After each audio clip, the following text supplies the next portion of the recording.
Good evening, ladies and gentlemen, and welcome to another edition of Risen's Dark Tales. Tonight, we have the story of a famous witch whose name you may recognize. The story is called Bloody Mary.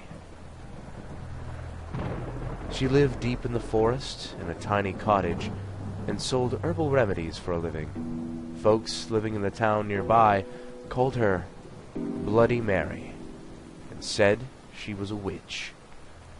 None dared cross the old crone for fear that their cows would go dry, their food stores rot away before winter, their children take sick of fever, or any number of terrible things that an angry witch could do to her neighbors.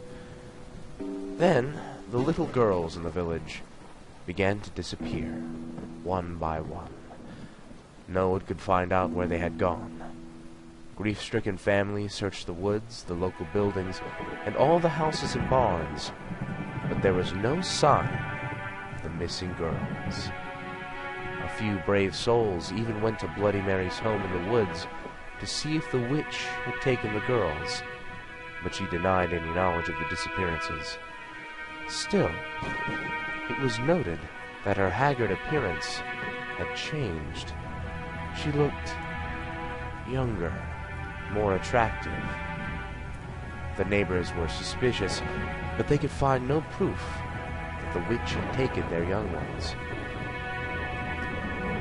Then came the night when the daughter of the miller rose from her bed and walked outside, following an enchanted sound no one else could hear.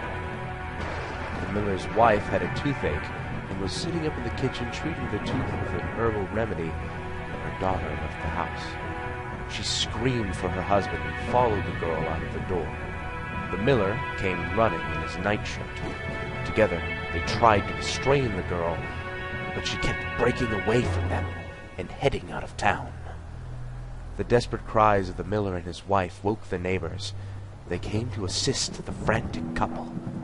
Suddenly, a sharp-eyed farmer gave a shout and pointed towards a strange light at the edge of the woods.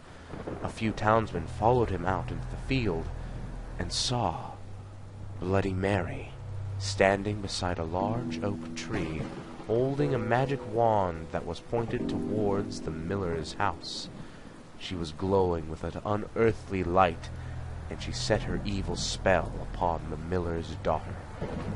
The townsmen grabbed their guns and their pitchforks and ran towards the witch. When she heard the commotion, Bloody Mary broke off her spell and fled back into the woods. The far-sighted farmer had loaded his gun with silver bullets in case the witch ever came after his daughter. Now he took aim and shot at her. The bullet hit Bloody Mary in the hip, and she fell to the ground. The angry townsmen leapt upon her and carried her back into the field, where they built a huge bonfire and burned her at the stake. As she burned, Bloody Mary screamed a curse at the villagers. If anyone mentioned her name aloud before a mirror, she would send her spirit to revenge herself upon them for her terrible death.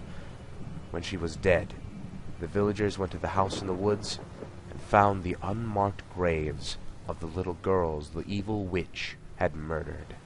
She had used their blood to make her young again.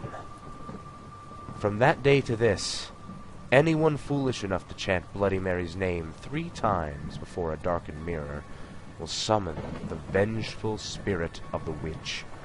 It is said that she will tear their bodies to pieces and rip their souls from their mutilated corpses. The souls of these unfortunate ones will burn in torment as Bloody Mary once was burned, and they will be trapped forever in the mirror. That concludes our tale for the evening, ladies and gentlemen. Though, if you are brave enough to call for Bloody Mary by a darkened mirror, I would love to hear your tale. If you survive.